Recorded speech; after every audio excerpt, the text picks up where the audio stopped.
整夜狂风暴雨，天一亮，餐厅老板赶来现场，看到眼前这景象，真的欲哭无泪。门窗喷飞，屋顶破洞，桌椅像被轰炸过。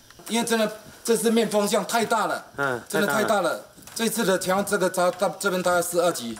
苗栗卓兰这间餐厅名气不小，偶像剧《我可能不会爱你》，又亲姐大人哥还曾经到这里取景。你跟人体力还好吧？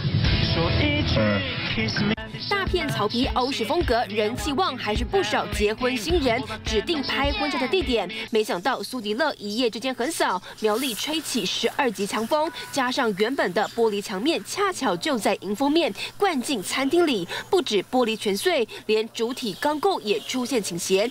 业者初估损失500万，重建时间需要1个月。这边大概有美式的那个咖啡机哈，还有一些。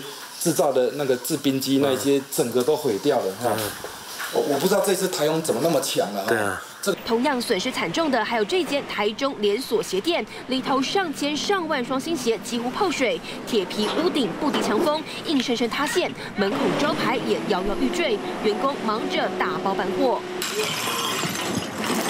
员工收拾残局，原本应该放在货架上的展示新鞋，匆匆打包。中台苏迪勒横扫过境，不仅商品泡水、屋顶塌陷，也带来难以估算的损失。记者彭振明，台中苗栗报道。